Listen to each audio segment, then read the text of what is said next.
Monsieur Toubon, nous avons un grand plaisir de vous accueillir ici. Alors, bien sûr, homme politique, ancien ministre de Jacques Chirac, et vous êtes ici car vous avez été nommé en 2014, juillet 2014, par le président François Hollande, défenseur des droits, pour une période de 6 ans. Alors, on imagine que défenseur des droits, dans la période où nous vivons, je pense que vos journées doivent être très occupées.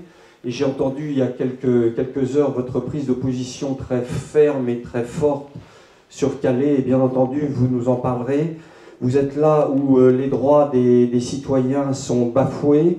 Vous intervenez sur les discriminations de toute nature. Et on imagine qu'actuellement, presque des problèmes structurels sur l'amputation des droits du citoyen, compte tenu de la situation des pays en France, mais également des pays européens, et quelque chose qui doit être quelque chose qui vous sollicite au quotidien. Alors aujourd'hui, vous avez pris position sur la junte de Calais, et ce soir, vous avez souhaité nous parler de votre travail auprès des migrants.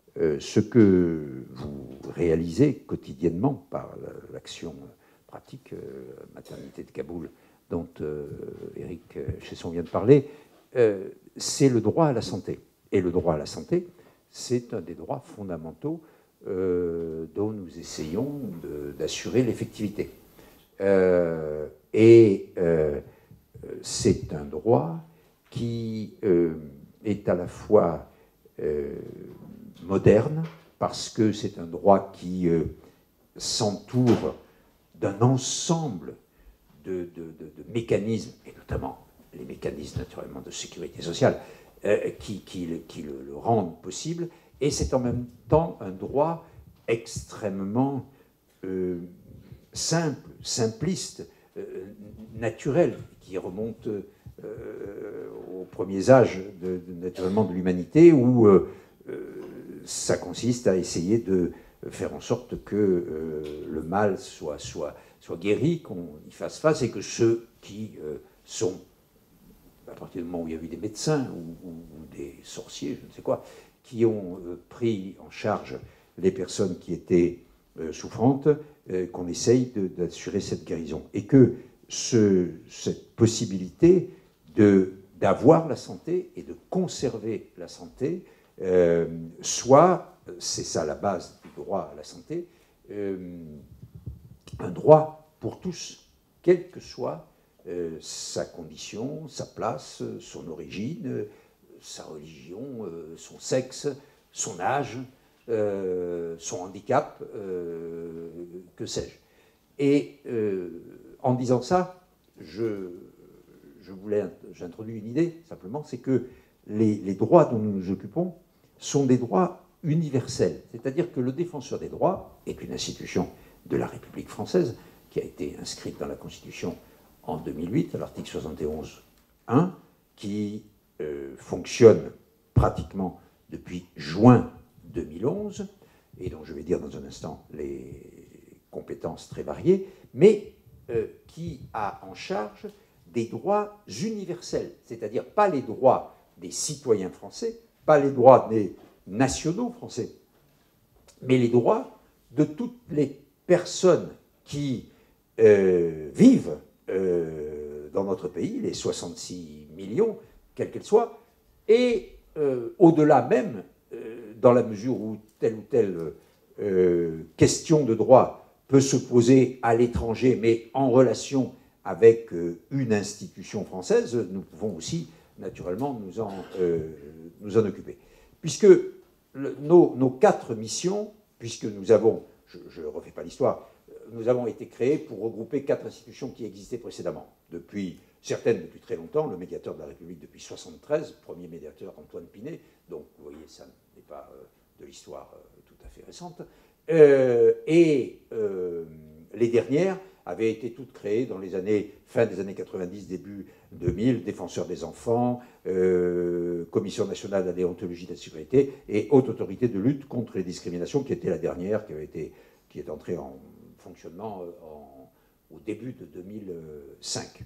Et le défenseur a regroupé donc ces 4 institutions et donc les missions. C'est-à-dire que, d'une part, nous faisons ce qu'on appelle la médiation avec les services publics, c'est tout de même, en gros, aujourd'hui encore, les 3/4 des 80 000 dossiers que nous avons traités en 2015, c'est-à-dire toutes les questions que vous pouvez avoir avec des administrations, quelles qu'elles soient, avec des services publics, quelles qu'elles soient. L'administration de votre commune, de votre département, une administration de l'État, et surtout des services sociaux. Et c'est là d'ailleurs où nous touchons notamment le droit à la santé, puisque en gros 40% des dossiers de médiation avec les services publics concernent des caisses, de manière générale, de services sociaux. Ça veut dire, ça va de Pôle emploi à la caisse, aux caisses d'assurance maladie, à la Caisse nationale d'assurance vieillesse. Nous avons beaucoup, par exemple, de dossiers de retraite. Bon, et comme chacun sait, je pense que la retraite et la santé ont des liens très, très forts. Et puis, là, la deuxième mission que nous avons, Éric Chesson l'a dit il y a un instant, c'est de lutter contre les discriminations. C'est-à-dire de manière plus spécifique, de supprimer ou de remédier aux inégalités de traitement, qu'elles trouvent leur source dans quelque origine que ce soit. Un jeune, parce qu'il a un nom à consonance maghrébine ou étrangère, verra sa demande d'embauche traitée inégalement par rapport à celle de celui qui aura un nom à consonance berrichonne. Et ça, c'est une discrimination extrêmement courante. Et pendant longtemps, dans le droit en France, on n'a pas pris en considération ce genre de choses. Il existait une inégalité devant la loi, mais il n'y avait pas eu de système pour introduire l'égalité par la loi. Et c'est en fait l'Europe, et une certaine culture anglo-saxonne d'abord, et puis l'Europe qui a introduit la lutte contre les discriminations comme mécanisme légaux et que nous mettons en œuvre.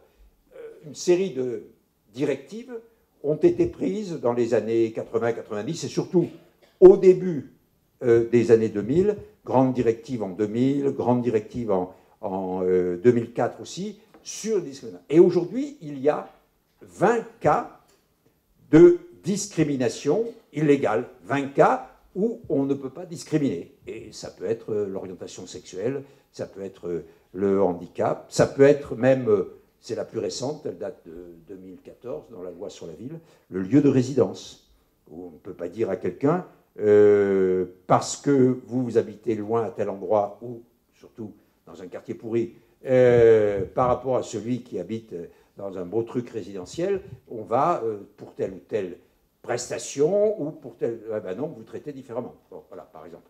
Donc, c'est un élément très important, naturellement, puisque c'est d'une certaine façon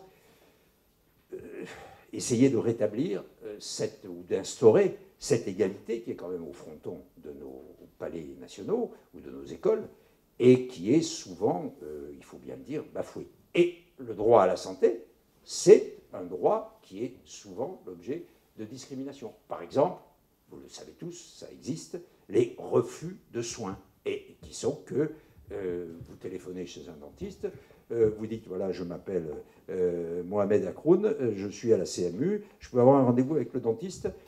Oui, au mois de juin. Ah bon, très bien, parfait. Allô, je suis Pierre Dupont, je voudrais un rendez-vous chez le dentiste. Oui, très bien, mardi prochain, pas de problème. Voilà, bon, ça s'appelle un refus de soins. Bon, ça s'appelle une discrimination. Bon. Et vous savez d'ailleurs que ce que je viens de dire, ça s'appelle un testing, c'est-à-dire c'est des méthodes pour essayer de déterminer comment les gens se conduisent. Et il faut le dire, c'est une vérité. Dans les professions médicales et paramédicales, il existe un certain nombre de cas, et même relativement fréquents. Le défenseur des droits, à la demande du Premier ministre, qui était à l'époque Jean-Marc Ayrault, a fait un rapport en avril 2014 sur les refus de soins.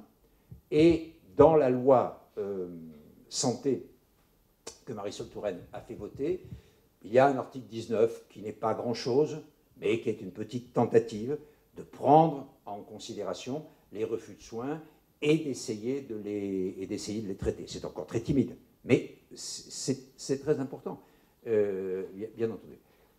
La troisième mission, que vous en avez entendu parler, parce que c'est toujours problématique, et en particulier dans les périodes de tension sécuritaire comme la période actuelle, c'est la déontologie de la sécurité. C'est-à-dire que nous sommes en charge, par la loi, le Code de sécurité intérieure, de contrôler le comportement professionnel des forces de sécurité, policiers, gendarmes, gardiens de prison, policiers municipaux, vigiles, etc.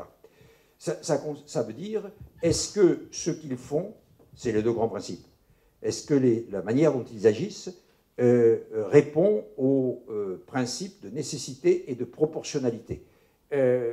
C'est naturellement autre chose que d'ouvrir des informations judiciaires pour savoir si tel policier a abattu telle personne, etc. Vous en avez plein la presse. Nous sommes en deçà de ça. Nous essayons de voir si par rapport à ce qu'on appelle la déontologie, et que notamment on enseigne dans les écoles, pour les commissaires de police, pour les officiers, pour les gardiens de la paix, elle est respectée ou pas. Y compris, par exemple, dans des circonstances très difficiles, comme les opérations de maintien de l'ordre, où la tension est très grande, bien entendu, le risque pour les forces de l'ordre très grand aussi, où on se trouve en face d'un grand nombre de personnes. Et par exemple, nous avons été amenés à prendre position sur un sujet, vous avez tous, je pense, lu ça dans la presse. Nous avons dit il faudrait que les policiers ou les gendarmes mobiles qui font le maintien de l'ordre n'utilisent plus une arme de force intermédiaire, c'est comme ça que ça se dit, une AFI, qui est le flashball. Parce que le flashball, il présente la caractéristique qu'il n'a pas de visée et qu'il va n'importe où. Et donc, il y a plein de manifestations dans lesquelles, avec un tir de flashball, qui était pour dissuader, on a un manifestant qui a perdu un œil, un autre qui a été gravement blessé autrement, etc. Et nous disons, au titre du droit à l'intégrité, du droit à la vie et du droit à l'intégrité, et aussi tout simplement dans l'intérêt d'une certaine façon des forces de l'ordre, il vaudrait mieux qu'on cesse de doter les unités de maintien de l'ordre de ce matériel qui est extrêmement imparfait, en attendant d'en avoir un autre qui, lui, comporte une visée, etc., et qui sera plus facile à maîtriser. Et le quatrième domaine de notre action, c'est les droits des enfants. Puisque, en fait, ça aussi, c'est quelque chose qui est venu plutôt de l'extérieur, dans la mesure où nous avons une longue tradition, naturellement, de protection de l'enfance, à tout point de vue, et qui est multicentenaire, mais privé ou public. Mais il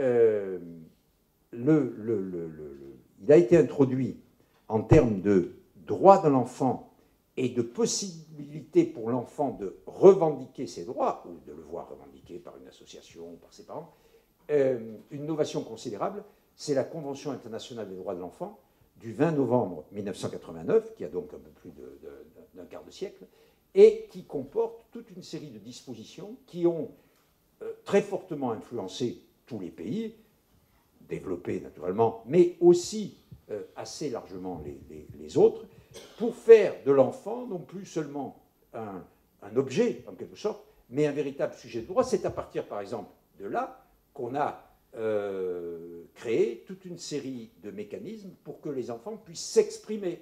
Et les lois les plus récentes, sur le divorce, sur la famille, etc., comportent tous des éléments où les enfants doués de discernement, en France, il n'y a pas d'âge du discernement. On apprécie, le juge notamment apprécie si l'enfant a un discernement ou pas.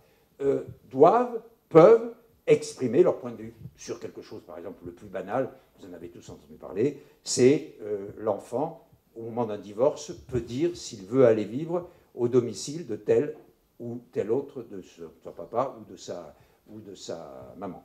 Et les droits de l'enfant sont quelque chose d'absolument essentiel, parce que je crois qu'il y a deux manières vraiment de curseur, de marqueur d'une société protectrice des droits. C'est la manière dont elle traite les étrangers et la manière dont elle traite les enfants. Et alors, naturellement, la manière dont elle traite les enfants étrangers, ça permet je dirais, de cumuler les deux critères. Et c'est pour ça que ce soir, notamment, je vais vous en parler un peu plus spécialement. Voilà ce que fait le défenseur des droits. 80 000 dossiers traités, mais surtout, au-delà de ces réclamations sur lesquelles nous essayons de trouver des solutions, telle ou telle famille qui va se plaindre parce que tel ou tel enfant a été placé à l'aide sociale à l'enfance, ou l'inverse, avec des cumuls de problématiques. Vous avez tous peut-être lu dans la presse l'été dernier une affaire qui a été montée beaucoup en épingle dans l'Isère. Le département de l'Isère, l'aide sociale à l'enfance de l'Isère, qui est un service public qui aujourd'hui dépend de la compétence des départements, c'est plus du tout l'État, a enlevé 3 enfants autistes à leurs parents. D'ailleurs, considérant que les parents aussi étaient autistes, d'ailleurs. Bon. Mais, en tout cas, enlever ces enfants, naturellement, les parents ont protesté, une des grandes associations de parents d'enfants autistes en France s'est insurgée, tout ça, mais c'est typiquement un cas où on trouve se surajouter, comme on le dit quand on parle de handicap surajouté, où on trouve se surajouter les difficultés d'un enfant, les droits d'une famille, les droits des handicapés, et de l'autre côté, des systèmes qui sont des systèmes de prise en charge que maîtrisent, sur lesquels la décision appartient à des élus locaux, en l'occurrence au président du conseil départemental de l'Isère, et qui sont les systèmes de maisons départementales de handicap, l'aide sociale à l'enfance, et on a là des situations dans lesquelles, souvent, de certaine façon, l'intervention du défenseur des droits, et surtout sous sa casquette de défenseur des enfants, puisque j'ai une adjointe qui est défenseur des enfants, est peut-être le seul à arriver à débrouiller, d'une certaine façon, le nœud un peu gordien dans lequel on peut se trouver. Et c'est pourquoi, d'ailleurs, par exemple, l'année dernière, le rapport annuel, je fais chaque année un rapport annuel d'activité globale, au début de l'année, là je l'ai fait le 4 février, et je fais un rapport, parce que c'est la CID, la Convention internationale des droits de l'enfant, le demande, un rapport annuel spécial pour les enfants, que je fais tous les 20 novembre, anniversaire de la Convention. Et cette année, j'ai choisi un sujet très particulier, mais très très difficile et très dramatique. C'est les 70 000, excusez du peu, enfants qui sont à la fois handicapés, reconnus handicapés, et pris en charge à l'aide sociale à l'enfance. Pas tous placés, mais un certain nombre placés. Ce 70 000, par rapport aux 308, à peu près c'est le chiffre aujourd'hui, 308 000 enfants qui sont pris en charge par l'aide sociale à l'enfance des départements, ça veut dire 25%. Hein, c'est-à-dire, c'est beaucoup, beaucoup. Et ces enfants sont des enfants à double peine, en quelque sorte, et qui ont, d'une certaine façon, beaucoup de mal à trouver de solutions, soit du côté handicap, soit du côté social à l'enfance. Et notre boulot à nous, ça a été, à travers ce rapport, d'essayer de rendre, c'est l'expression qu'on a employée, visible la situation de ces enfants invisibles. Le problème, c'est que notre rapport, il est sorti 6 jours après les attentats du 13 novembre, et donc l'attention n'était pas tellement tournée vers ce sujet, mais nous travaillons maintenant là-dessus, naturellement, pour le faire avancer, en particulier avec les services officiels, car notre activité, au-delà du traitement de toutes ces réclamations, c'est une action de promotion des droits, et par exemple, d'essayer de faire avancer des réformes législatives ou réglementaires à travers le gouvernement, à travers les parlementaires, qui fait qui font qu'on ne s'en tient pas aux droits tels qu'ils sont, pour essayer de les rendre effectifs, mais on essaie aussi de faire avancer les droits lorsque nous considérons qu'il en est besoin et que la société en a besoin. Et c'est comme ça que chaque année, plusieurs dizaines de fois, nous rendons des avis au Parlement, nous faisons des propositions sur les textes qui sont en discussion, et en particulier, nous avons beaucoup participé l'an passé aux 2 textes sur le droit d'asile et sur les droits des étrangers qui ont été examinés, qui ont été adoptés en 2015 sur le sujet dont je parle ce soir, c'est-à-dire celui des étrangers. Alors, ce que je pense que je pourrais prendre la question par l'angle des enfants, mais je vais la prendre de manière plus globale. D'abord, je vais dire un mot de terminologie. Aujourd'hui, dans le monde qui est, on ne peut plus appeler médiatique, puisque l'information ne passe plus par les médias, elle passe par d'autres sources qui ne sont pas médias, justement, qui sont immédiates, les réseaux sociaux, etc. Bon. Mais dans le monde où on communique en permanence, les mots ont une importance absolument considérable. Bon. Et le mot de migrant, qui est le mot le plus banal, employé depuis toujours au sujet des populations qui se déplacent et qui décrivent la situation la plus générale. On ne sait pas si ce sont des migrants pour des raisons économiques, ce sont des réfugiés, des demandeurs d'asile, ce sont des personnes qui sont migrantes. Et alors on peut le voir naturellement de 2 façons, c'est soit des émigrés lorsqu'ils sortent de leur pays d'origine, soit des immigrés lorsqu'ils entrent dans un pays d'accueil. Mais c'est comme ça que moi j'ai créé il y a 10 ans un musée national de l'histoire de l'immigration à la Porte Dorée, et pour essayer de raconter l'histoire de justement la création de ce qu'est la société et la population française aujourd'hui. Mais quoi qu'il en soit, ce mot, aujourd'hui, il a été dévoyé, et en particulier à travers l'expression « crise des migrants », qui est complètement... Crise des migrants, c'est un truc qui est... vous ne voyez pas jamais écrit crise sans migrants et migrants sans crise. Bon. Et aujourd'hui, migrant est devenu un terme péjoratif. Et moi, je dois dire, moi-même, j'ai du mal, quand je traite ce type de sujet, à parler d'enfants migrants. Parce que je sens très bien que quand je m'adresse à un certain nombre d'auditoires non spécialisés, ça a plutôt une connotation, en gros, migrants, ça veut dire, mais qu'est-ce qu'ils foutent? Ils ne peuvent pas rester chez eux. Voilà, en gros, c'est ça, dans l'opinion publique en général, ce qu'entraîne. Et donc, je le dis simplement parce que il faut bien s'entendre. Je crois qu'il faut continuer à employer ce mot, qui est un bon mot exact. Après, il faut le décliner, bien entendu, lorsqu'on a affaire à des personnes qui demandent l'asile et qui l'obtiendront. Ce sont des réfugiés. L'expression réfugié de guerre, qui a été récemment inventée pour des raisons politiques, je n'ai pas compris ce qu'elle veut dire.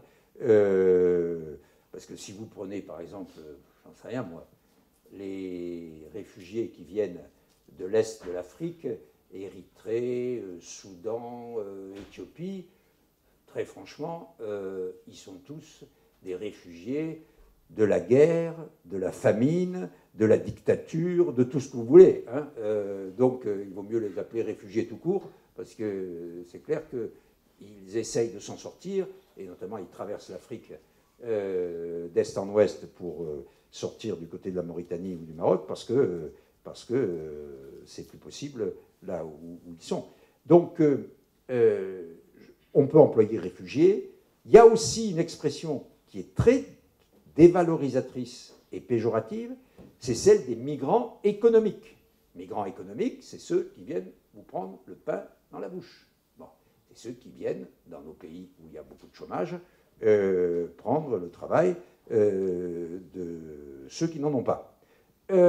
Donc, je dis ça parce que dans une société nationale ou internationale où, grâce aux grands médias audiovisuels, presse, etc., mais surtout grâce aux réseaux sociaux et à toute la toile dans le monde entier, les mots, ce qu'on écrit ou ce qu'on dit, a une importance absolument déterminante, je crois qu'il faut faire très attention, et en tout cas moi je continuerai à parler de migrants, mais je suis absolument conscient qu'aujourd'hui il y a une charge négative dans la manière dont on parle de toutes ces personnes.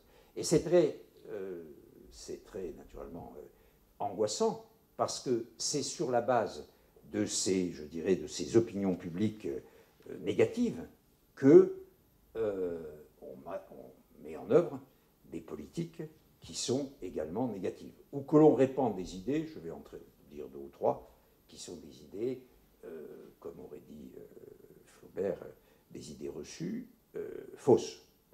La première, et ça je fais référence très directement à ce que je vous ai dit tout à l'heure, c'est-à-dire mon expérience de l'histoire de l'immigration, c'est que l'immigration, les migrants, c'est ce qui met en cause ce qu'on appelle l'identité nationale. Bon. Alors, il est évident que c'est, comment dirais-je, historiquement et sociologiquement faux. C'est-à-dire que notre identité nationale, elle est justement faite, entre autres choses, de l'apport de l'immigration depuis au moins le milieu du XIXe siècle, le début du XIXe siècle. Pour vous donner une idée quand même, la première fois qu'on a décompté séparément dans un recensement les étrangers et les pas étrangers, c'est en 1851. Jusqu'en 1851, on ne faisait aucune distinction entre les deux. Et on voit bien, en fait, que la création des systèmes démocratiques, c'est ça qui est intéressant, et qui est d'une certaine façon un paradoxe. La création des systèmes démocratiques, la création des citoyens, de la citoyenneté, des droits qui vont avec, etc., a amené, par ailleurs, à se poser la question de l'autre. L'autre qui n'est pas citoyen.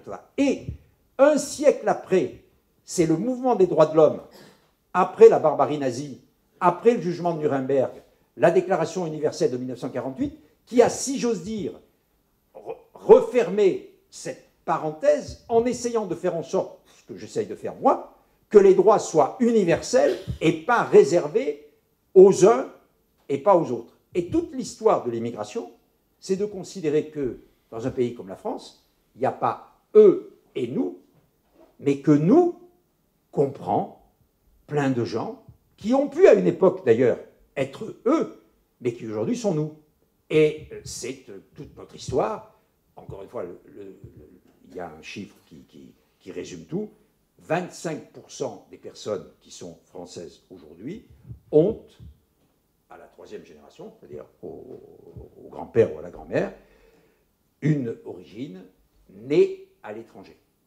Et nous sommes donc un pays dont l'identité nationale est une identité multiple qui est faite en termes de société, en termes de culture, de langue aussi, très largement, de ces apports d'immigration. Donc, l'immigration qui dissolverait aujourd'hui notre identité nationale et dont on devrait se protéger à ce titre, c'est faux, et c'est aussi faux aujourd'hui que ça l'était il y a 100 ans. En 1893, on a assassiné à Aigues-Mortes, dans le Midi, là où on ramassait le sel, où il y avait les salines du Midi, on a assassiné 7 Italiens. Les Italiens, ils sont blancs, ils sont catholiques. On leur a même reproché, à l'époque, pour les assassiner, que leurs femmes allaient trop à la messe. Elles allaient tous les matins à 6 h du matin à la messe, habillées en noir. C'était quand même assez suspect. Parce que quand même, qu'est-ce qui tramait? Et moyennant quoi, il y a eu une espèce de grève, Et à l'occasion de cette grève, il y a une partie des ouvriers qui a fait la peau d'un certain nombre d'ouvriers italiens parce qu'ils étaient italiens, c'est clair. C'est aussi simple. C'était 1893. Donc, ça relativise un peu tous les drames que l'on essaye aujourd'hui de mettre en avant, et notamment pour dire « Ah oui, mais monsieur Toubon, vous nous racontez l'histoire des Juifs dans les années 20 qui venaient d'Europe de l'Est, ou des Polonais, ou l'histoire des Italiens en Lorraine, ou des Espagnols dans le Sud-Ouest après la guerre civile, ou des Portugais dans les années 60, mais aujourd'hui, c'est plus pareil. » C'est pas vrai. Ça a toujours été de la même façon. Ça a toujours été de la même façon. Et encore une fois, il n'y a pas plus blanc et catholique qu'un Italien ou une Italienne. Bon, c'est comme ça que c'est passé. Et bon, l'histoire de l'immigration est pleine de ça. Donc je le dis parce que aujourd'hui tout de même, ou depuis une dizaine d'années, la problématique de l'identité nationale a été très fortement relancée par des partis politiques, hein, bien entendu, ou par des philosophes, des essayistes, etc. Cet argument n'est pas un argument. Après, vous pouvez penser ce que vous voulez, et vous pouvez penser qu'on doit avoir une conception essentialiste de la nation. C'est-à-dire que sont français ceux qui ont des ancêtres dans le Cantal depuis 5 siècles, et que les autres, non. Vous pouvez penser ça, mais ça, c'est une opinion, c'est pas une vérité. Voilà, c'est tout. Et vous pouvez avoir, au contraire, ce que je pense, moi, la conception d'une nation qui est une nation construite.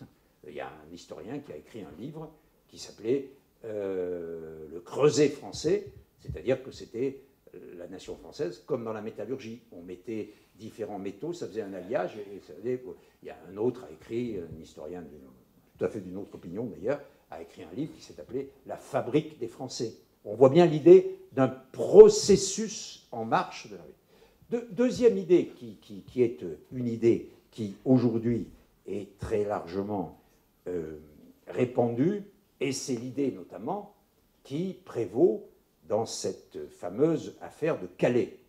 C'est l'idée que si on traite trop bien les étrangers, les migrants en l'occurrence, si on les accueille et si on leur donne des droits, etc., on va créer un appel d'air. C'est la fameuse théorie de l'appel d'air. Alors, elle n'a strictement jamais été démontrée. Hein. Je veux dire que supprimer un certain nombre de droits, ça a été fait, n'a jamais conduit à ce que les flux de migration se réduisent. Contrairement à ce qu'on dit, les étrangers ne viennent pas dans notre pays pour avoir les allocations familiales. Bon. Ça se dit, tout le monde le dit, effectivement, ils les touchent, bon, comme tout le monde, c'est ça l'égalité des droits, mais ils ne viennent pas dans notre pays pour toucher les allocations familiales. Et d'ailleurs, on est dans des systèmes tels que, par exemple, il y a toute une série de vieux travailleurs immigrés, notamment algériens, qui n'arrivent pas à toucher leur retraite. Donc c'est encore pire. C'est-à-dire que dans des systèmes contributifs où ils ont payé leurs cotisations, s'ils retournent chez eux, ils ne peuvent pas la toucher. Bon, ce qui est là exactement je dirais la discrimination en sens inverse. Bon, donc je pense que nous devons nous garder de développer cette idée. Or, cette idée, c'est celle, naturellement, qui est à la base de tout ce qu'on appelle la gestion des flux migratoires. Depuis, en gros, jusqu'aux années 70, c'est-à-dire jusqu'à ce que l'expansion économique après la guerre du Kippour et la crise de l'énergie commence, et puis naturellement l'arrivée de Khomeini, le second choc pétrolier, jusqu'à ce que l'activité économique commence à décroître et le chômage à augmenter, on était dans l'idée qu'on organisait des systèmes d'immigration. Les uns étaient réguliers, contrôlés par des services de l'État, même par les entreprises, notamment de grands secteurs industriels, comme par exemple l'automobile, ou le bâtiment. Et puis il y avait une partie aussi d'immigration qui passait à côté des circuits officiels, et puis qui était réintroduite ensuite. À partir des années 70, vous vous souvenez très bien, c'est du temps où Giscard était président, on a posé une idée, c'est devenu un slogan, immigration zéro. Il n'était censé ne plus entrer une personne étrangère en France. Bien entendu, depuis 1974, où ça a été posé, ça ne s'est pas fait. Bon, chaque année, il y a à peu près 200 000 personnes qui, d'une manière ou d'une autre, viennent dans notre pays. Et sur ces 200 000, au bout d'un long processus, hein, naturellement, pas instantanément, pas la même année N, mais il y en a à peu près la moitié, 100 000, qui s'intègrent dans notre pays, et notamment à travers l'attribution d'une manière ou d'une autre de la nationalité française. C'est ça, en gros, et cette tendance, elle est, je dirais, moyenne sur la longue période, je veux dire sur un demi-siècle. Maintenant, par rapport à 1974, on en est quand même à près d'un demi-siècle.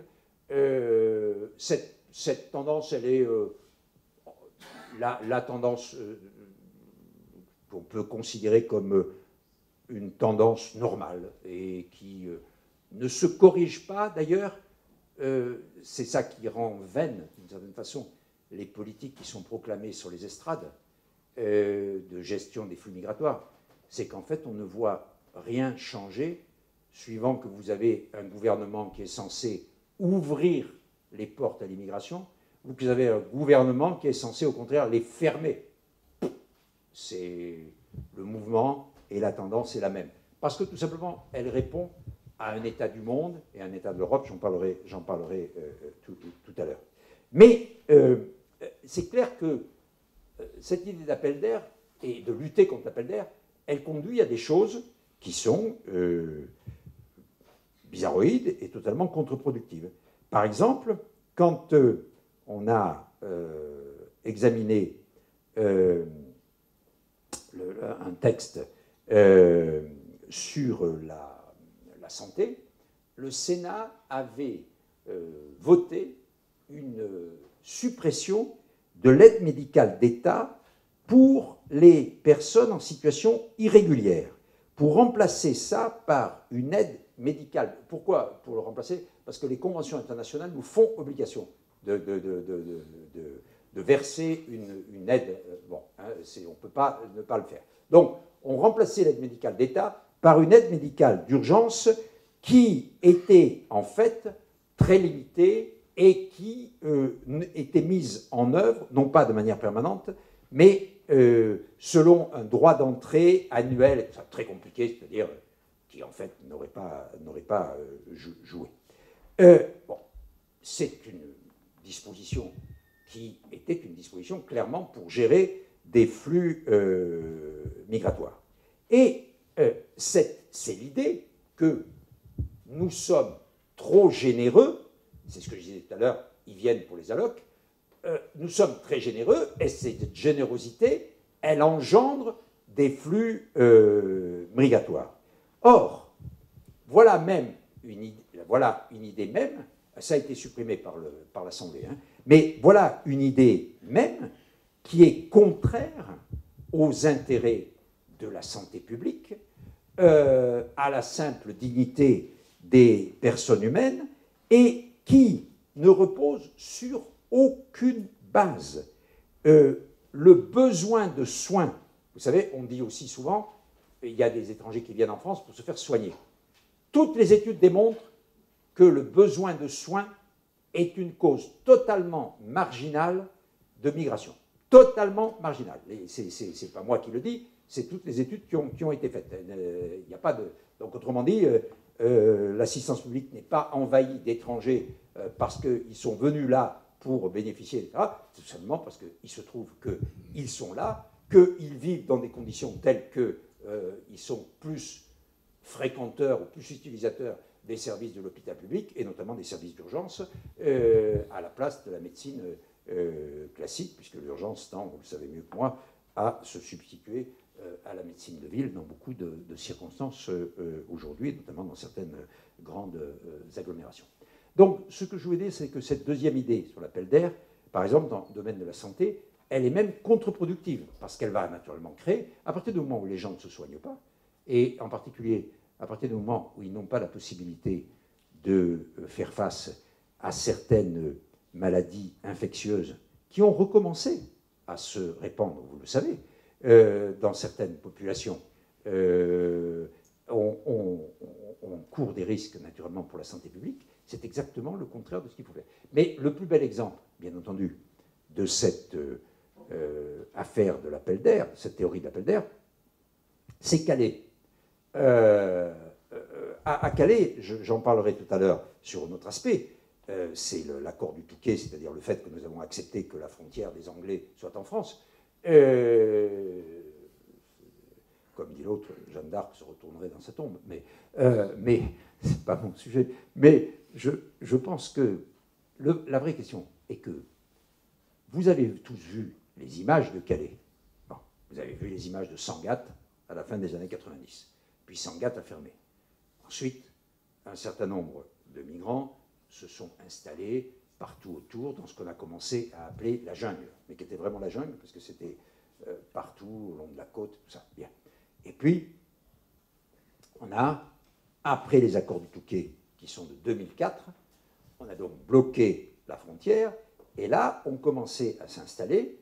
Il y en a eu jusqu'à 7 à 8 000 au maximum l'année dernière, des personnes venant, pour l'essentiel, du Proche-Orient, mais aussi beaucoup de la Corne de l'Afrique dont je parlais tout à l'heure, Somaliens, Soudanais, Érythréens, Éthiopiens, voilà, qui sont venus là et auxquels on a refusé, c'est ce que j'ai démontré dans mon rapport du 6 octobre 2015 qui a fait scandale et qui a entraîné des réactions très vives et très véhémentes, par exemple, du ministre de l'Intérieur, on a organisé le fait qu'ils soient le plus mal possible, c'est-à-dire qu'ils aient le moins de facilité et de droits possibles, en se disant, si ils sont dans la boue, dans la merde, eh bien, ils n'auront pas envie de venir, donc ça va les dissuader. Bon.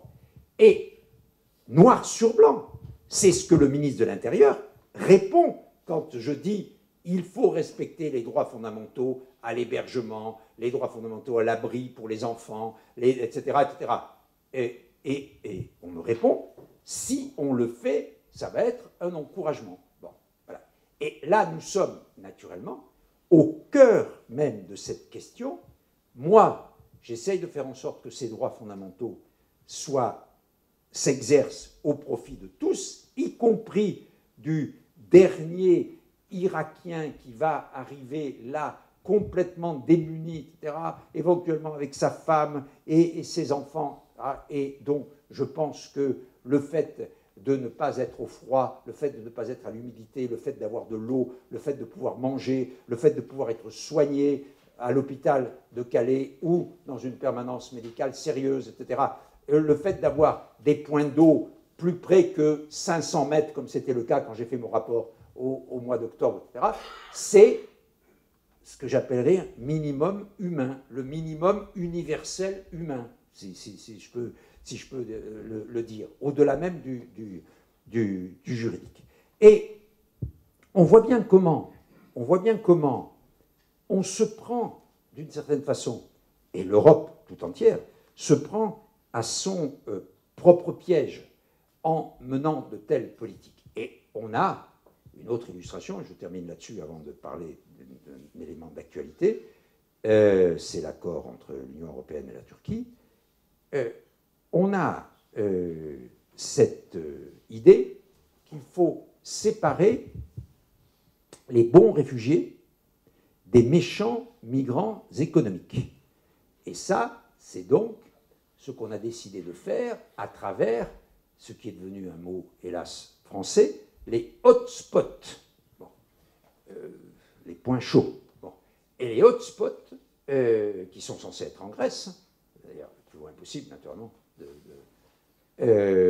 on va essayer de déterminer si c'est quelqu'un qui vient là parce qu'il a souffert, par exemple, de la guerre civile en Irak ou en Syrie, des exactions de Daesh, ou si c'est quelqu'un qui est là uniquement parce que l'herbe est plus verte chez nous que chez lui. En fait, c'est un travail qui est totalement impossible à faire dans les conditions où on veut le faire, dans les États comme ceux, je parlais tout à l'heure de l'organisation de la politique d'immigration, entre la libération et les années 70 par exemple, ou du travail que fait aujourd'hui en France, dans le cadre de l'immigration légale, un organisme qui s'appelle l'Office français de l'immigration et de l'intégration, l'OFI, qui dépend du ministère de l'Intérieur, on peut organiser les choses, mais c'est clair que si vous faites ça dans une île grecque, avec des milliers de gens et dans des conditions impossibles, ça n'existe pas. Et bon, vous serez simplement amené à tirer au sort. C'est ce qu'on voit. Quand vous voyez comment les choses se passent, par exemple, devant les fameux grillages qui sont mis en Macédoine, en Hongrie ou en Slovénie, vous voyez à certains moments, paf, le grillage s'ouvre et vous voyez une cohorte de 300, 400, 500 personnes qui passent. Puis hop, le grillage se ferme. Voilà, c'est absurde. Et donc, en fait, là, ce qui est en cause, en réalité, c'est quelque chose dont il faut bien dire, même si ça peut être considéré comme violent à entendre, que l'émigration, c'est-à-dire le droit de bouger, de quitter l'endroit où je suis pour aller ailleurs, l'émigration ne doit être jamais considérée comme illégale. Le droit de quitter son pays a été consacré par la Déclaration universelle des droits de l'homme. Et il y a même un protocole de la Convention européenne des droits de l'homme de Strasbourg, le protocole numéro 4, qui consacre cette idée.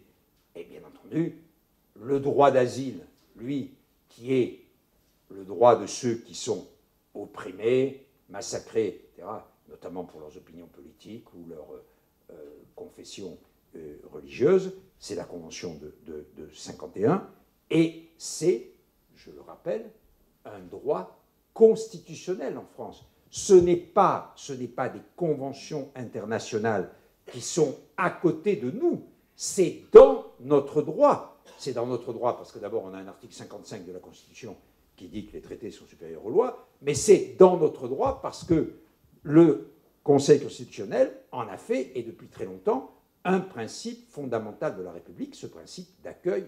Bon. Mais je souligne ça, l'émigration, c'est-à-dire le droit de bouger, est quelque chose d'absolument essentiel.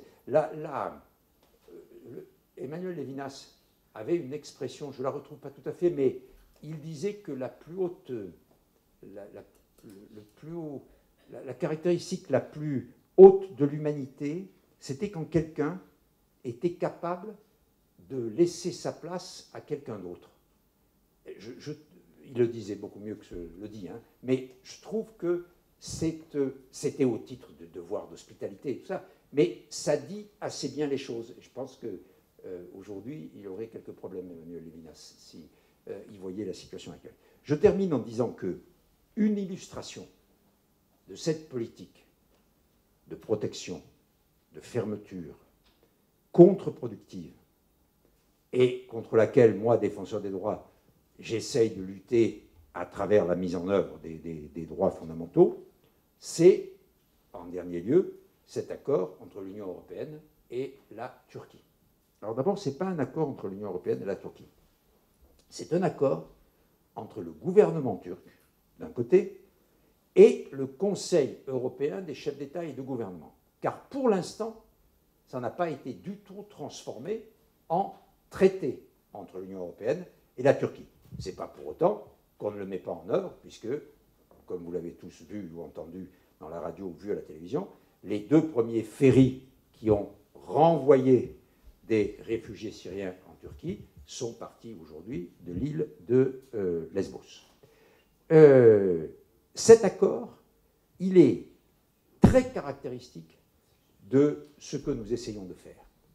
À Calais, on a fait les accords du Touquet, et on a dit aux Anglais, bon, vous ne voulez pas tous ces gens qui viennent chez vous, qui vont casser votre marché du travail, qui vont vous poser des problèmes, etc. OK, alors on fait un accord.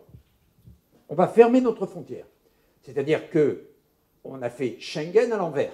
Schengen, comme vous le savez, c'est un système qui consiste à créer un grand espace, et puis on traite les gens qui arrivent de l'extérieur.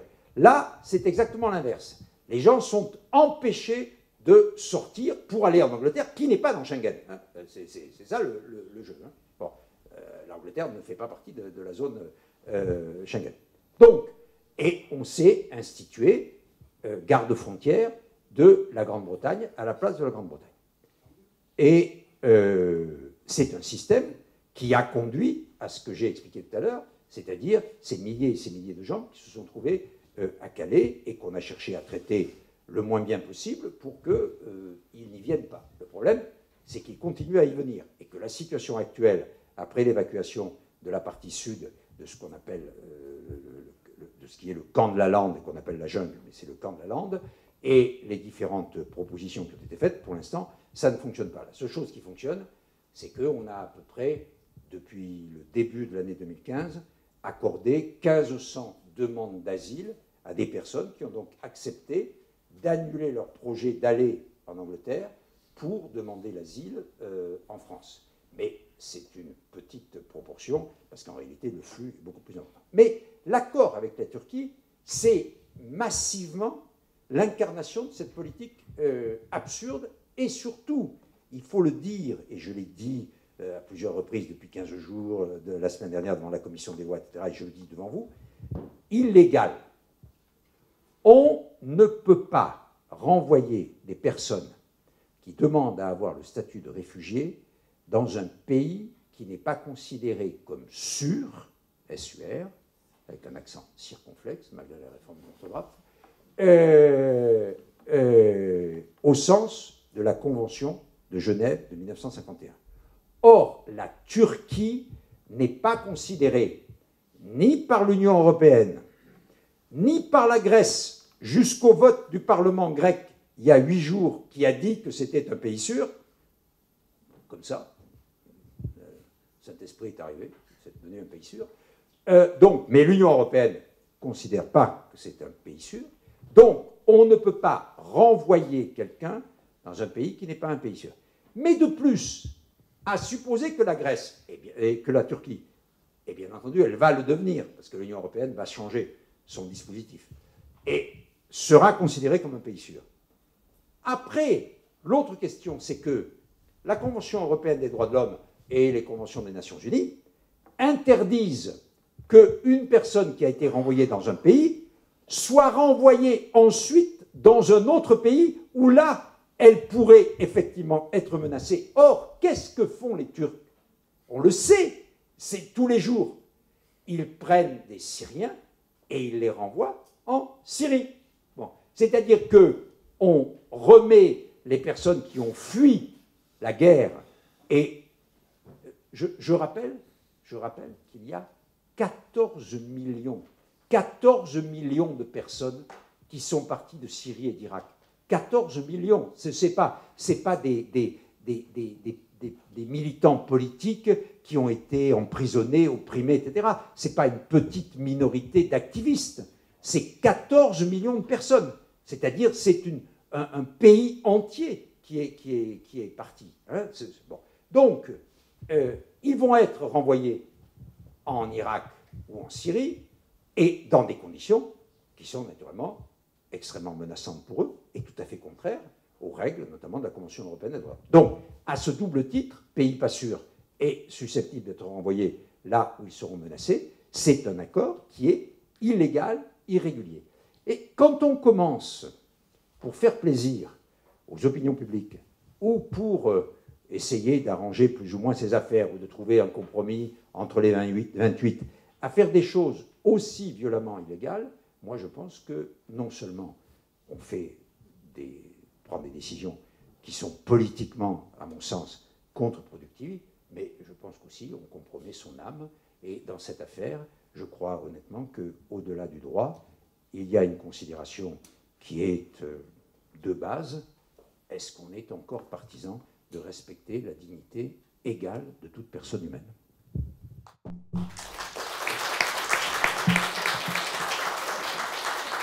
Merci monsieur, et votre voix porte dans un amphi qui a vu beaucoup de choses, et je crois que ce que vous dites nous touche beaucoup. Pourquoi ça nous touche beaucoup? Parce que dans cet amphithéâtre sont un certain nombre de gens, et je suis sûr que vous vous souvenez des années 78, où nous avions formé un comité qui s'appelait un comité Un bateau pour le Vietnam, avec Raymond Aron, Jean-Paul Sartre, Simone Signoret, Montand, et nous avons ensuite, dans Médecins du Monde, milité pour le secours des boat people.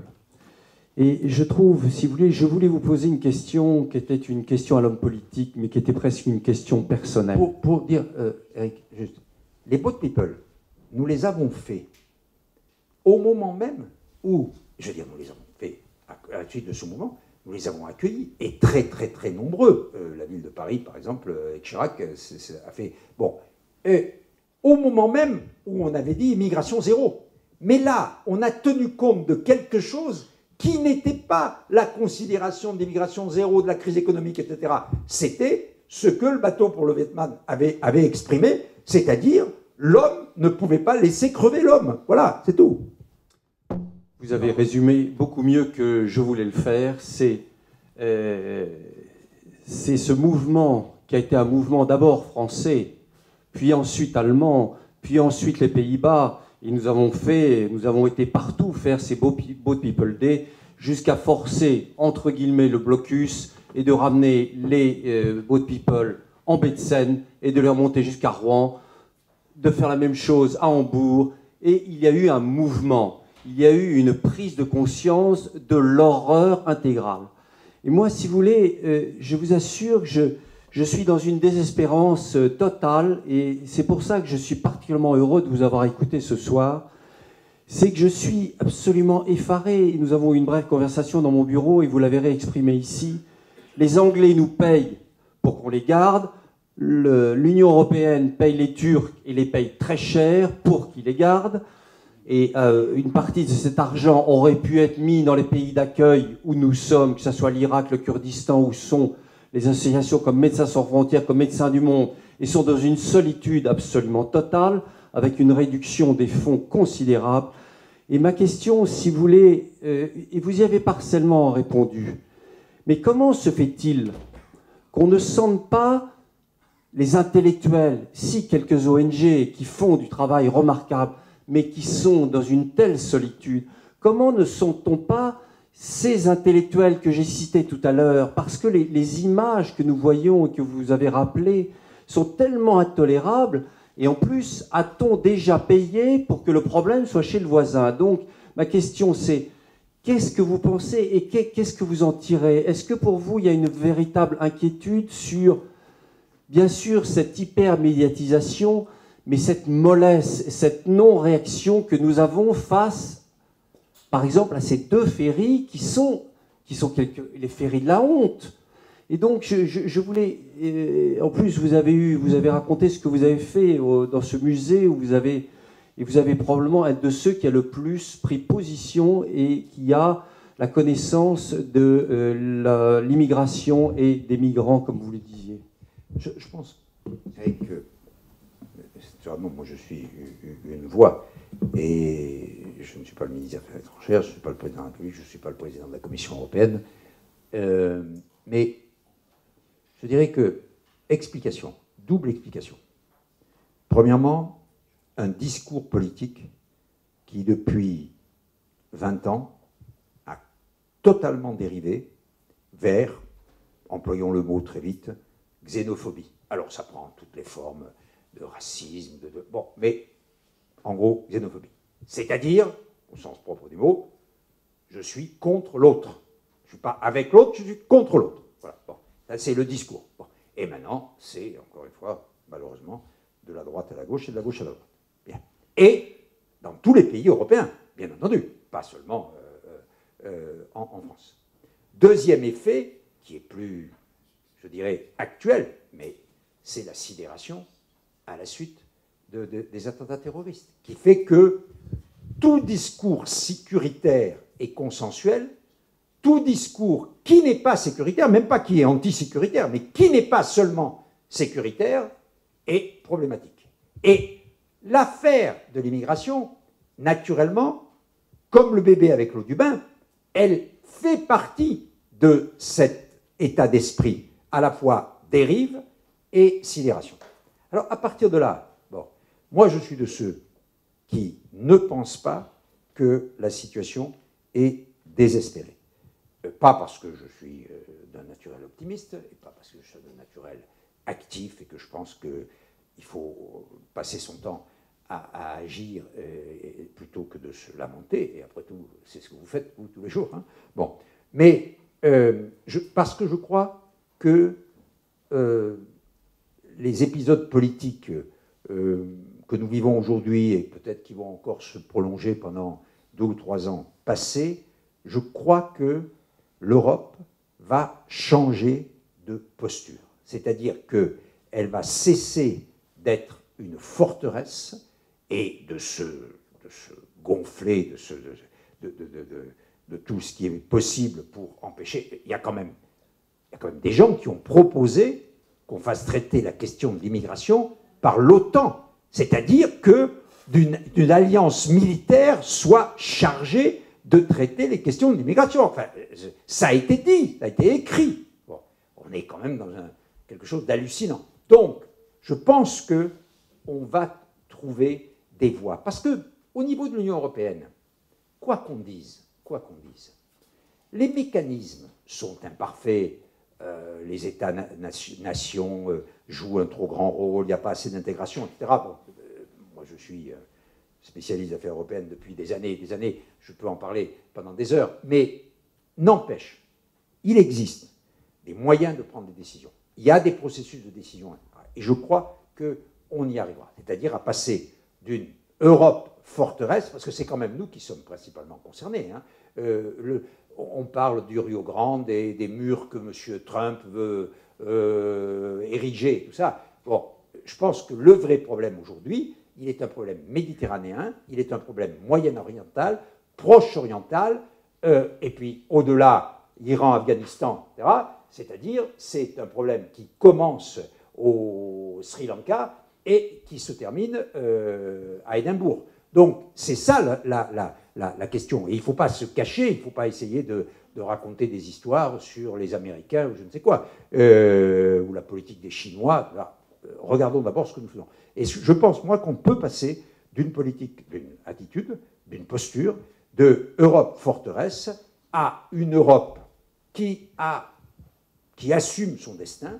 Et son destin, c'est d'être une zone économiquement riche, démographiquement déprimée et culturellement prescriptrice. Contrairement à ce qu'on pense. Il n'y a pas que les mecs de la Silicon Valley qui inventent des choses, c'est pas vrai. Là aussi, on est parti dans une espèce de complexe. Il faudrait aller obligatoirement en Californie pour avoir des bonnes idées, des bons produits. C'est pas vrai. Bon. À ces 3 titres, l'Europe, elle a complètement intérêt et vocation à, chaque année, installer sur son territoire 100 000, 200 000, 300 000, 600 000 personnes. Et je pense que c'est ce qu'elle fera. N'oublions pas que nous sommes 510 millions.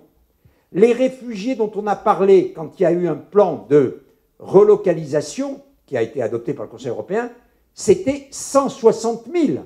160 000 par rapport à 510. Et nous avons accepté 30 000 par rapport à 66 millions. Bon, on voit que c'est, très franchement, l'épaisseur du trait. Et c'est pour ça que les Allemands, d'ailleurs, ont pendant tout un temps résolu la question parce qu'ils se sont, c'est le caractère des Allemands, organisés et qu'ils ont mis en place des systèmes qui ont permis d'accueillir des dizaines de milliers de personnes, à partir d'ailleurs de leur expérience des années 50, 60 et 70, des Gastarbeiter. Et je crois que nous pouvons le faire. Autrement dit, ma réponse n'est pas une réponse désespérée, elle est une réponse à moyen terme positive. Bonjour. Déjà, en parlant du mur de Donald Trump, je suis travailleur immigré aux États-Unis et on ressent l'impact de gens qui me disent de rentrer chez moi. Donc je suis chez moi pour Vous avez une carte verte? Non, pas encore. Pas encore. Pas encore. Donc, vous cherchez à la voir? La candidature est postée. Donc on attend de voir. Mais ma question est plus sur le long terme au niveau des flux migratoires et notamment en raison des changements climatiques. Parce que ça, personne n'en parle vraiment parce que tout le monde est focalisé sur les aspects, comment dire, religieux et de guerre, mais le changement climatique va aussi pousser à d'immenses flux migratoires. Et je me demandais si vous aviez une opinion sur est-ce que l'exemple de ce qui se passe à présent set a precedent. Vous avez, tout à fait raison. Deuxièmement, ce n'est pas de la science-fiction, parce que ce n'est pas ce qu'on voit toujours dans les journaux, les Maldives qui disparaissent sous la mer. Non, c'est le Sahel. Le Sahel, c'est à 5000 km, et ça existe. C'est tous les jours qu'au Niger, il y a, je le rappelle, 7 enfants par femme, et il n'y a pas d'eau, et il n'y a pas de nourriture. Les Nigériens sont nourris par les programmes des Nations Unies. Bon. Et au Niger, il y aura 50 millions d'habitants en 2040. Donc, ce que je veux dire par là, c'est que cette situation-là n'est pas du tout une situation à long terme.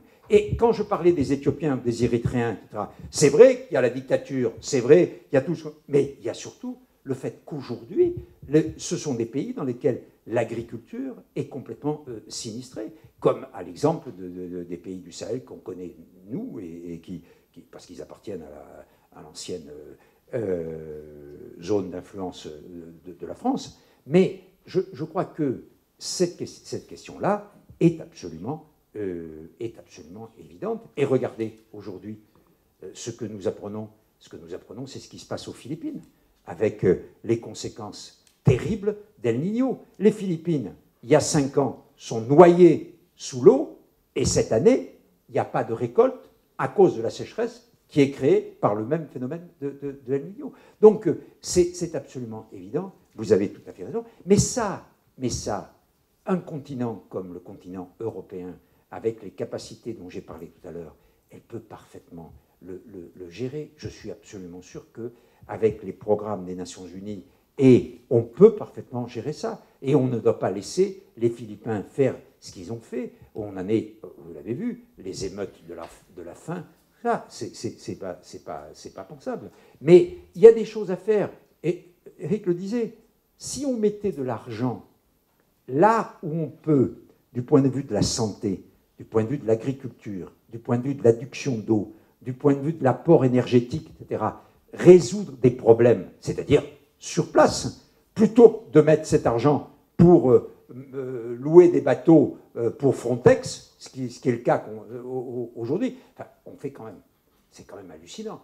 C'est les bateaux turcs qui sont loués par l'Union européenne pour faire... Enfin, si ce n'était pas tragique, c'est le sapeur camembert, enfin, c'est vraiment... c'est ça, en fait.